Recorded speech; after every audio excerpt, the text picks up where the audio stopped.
River State constituency. Very pleased you, Mr. Speaker, and my most respected colleagues. Mr. Speaker, this bill is seeking to repeal the Commissions of Inquiry laws, Cap 30 laws of River State, 1999, which has its origin in the Eastern Nigerian Commissions of Inquiry laws of 1963. The same law we are talking about has its own origin to 1940. Mr. Speaker, we are seeking to repeal this law and to reenact the River State Commissions of Inquiry law for the holding of commissions of inquiry and for other matters related thereto. Mr. Speaker, fellow colleagues, the bill in question is brought pursuant to the inherent powers of this honorable House and is enshrined in sections 100, sections 5, subsection 2A, and section 128 of the 1999 Constitution of the Federal Republic of Nigeria as altered and amended. Mr. Speaker, this particular bill in question has so many merits and advantages. Mr. Speaker, one of them is that we are moving back on absolute laws, aka laws borrowed from ages, long time ago, to bring this particular bill into reality with the present occurrences and development in our state. Mr. Speaker, if you look at the length and breadth of this particular bill, it will help River State to grow as a state that has modern laws for good governance of our people. Mr. Speaker, let the debate, let my colleagues support this particular bill to its success. Thank you, Mr. Speaker. Thank you for your remarks on this bill that is proposed today. It is indeed one law that one can best describe as an obsolete law. Obsolete because it does not reflect modern day realities. This is a legislation that was there at a pre-independence period, but following our independence and events at the National Assembly of this country that has brought about changes in our constitution, we find out that this particular law definitely needs some form of touch, which is why those who sponsored this bill they've decided that we should go ahead and repeal the existing law so that we can have a brand new law for River State, one that reflects separation of powers, one that will pave way for an independent commission of inquiry that will do their job and come up with something that will be good for this state whenever they are given that task. We have in this bill 21 clauses as of today, including the citation. But one key thing about this bill, from what members have said, is that the powers donated to this House of Assembly in sections 128 and 129 of the 1999 Constitution, which is powers to inquire, to investigate, to call for witnesses and all that, is vested in this House of Assembly. We have those powers.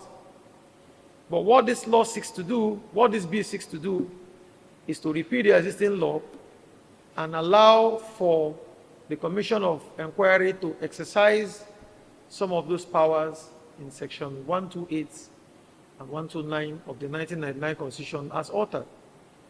Meaning that when we are done with this bill and it becomes law, we would have had a profound touch given to this particular bill so that the commissions of inquiry, whenever they are set up, can work within the limits of the powers of the commission, as we are going to set out at the end of this process. The existing law doesn't seem to have boundaries as to what this commission of inquiry will do. But I think this particular bill is also making the boundaries or their terms of reference whenever they are set up very explicit. And the good thing is that there is a clause in this bill that calls on the governor to reach out to the assembly whenever the commission of inquiry makes their recommendations, and that the governor should not go ahead to on his own begin to implement all that any commission of inquiry may ask him to do. Distinguished colleagues, we are all mindful of the fact that the commission of inquiry can make far-reaching recommendations that will touch on previous approvals by this assembly. For instance, if the commission of inquiry recommends that state funds should be used to rebuild anywhere, or that state funds should be used to do certain things that are not provided for in the appropriation law, it requires the governor of the state to let us know before going ahead to implement all that that commission of inquiry has asked the governor to do. So, what this bill seeks to do is to ensure that the tripartite touch between the commission and the governor and as well as the assembly is ensured for the interest of the good people of Rivers State. But we have also ensured, from what I've read in this bill, what the sponsors are saying is that the commission of inquiry should concentrate on the areas that the law has said it should concentrate on. So the bill definitely will take care of the powers to issue commissions of inquiry, the particulars of the commission, of course, the forms of summons, form of warrants, the interpreters, use of evidence, and the procedures in respect of contempt generally, and procedure in respect of contempt not in the presence of commissioners. So it takes care of all those things that we find as issues in the current law. Members have also identified the fact that some of the penalties in the current law, the amount attached to those penalties are no longer in tandem with modern day reality, a situation where someone will have to pay, say, about 10,000 naira as costs to the commission in the event that the commission has to spend to compel the person to appear before her. So 10,000 naira that the wrote in the previous law, or in the existing law, as you may have it, is quite finitesimal. It's only proper that we review the figure. So what the sponsors of this bill did is actually to increase some of the fees so that they will reflect modern day reality. We know the value of our naira today. So something that used to be penalty as far back as 1963 or in 1999 certainly will no longer hold sway in today's Nigerian economy. So it's only proper that the assembly that has the authority by virtue of sections 128 and 129 should look into the existing law and come up with very meaningful changes that will reflect today's realities and strengthen commissions of inquiry whenever they are set up by the governor. So I think this will do this state a lot of good, and we believe that at the end of the day, it will also ensure that separation of powers between the executive, the legislature, and the judiciary is not tampered with the use of the commissions of inquiry. That's exactly what this bill seeks to do, and it's our prayer that it turns out well for our people if it is finally passed by this August Assembly. Honorable members, let me once more commend you for your contributions, and I believe we can make progress on this bill. So debate, motion for closure of debate, the ayes have it. This bill is hereby committed to the House Committee on Judiciary, and we expect the House Committee on Judiciary to present their reports within 1 week. We're asking them to publish this bill and the notice for the public hearing on the national daily. They must make sure that the public hearing is held, and we want their reports presented to this August Assembly in 1 week. Clerk, what do we have on the other paper? What next? Following the incident in our state on 7 October 2024, where witness institutions, where thugs, miscreants, and malevolent minds invaded various local government secretariats in our state. The Speaker, in line with Order 24, you referred the petition to our committee.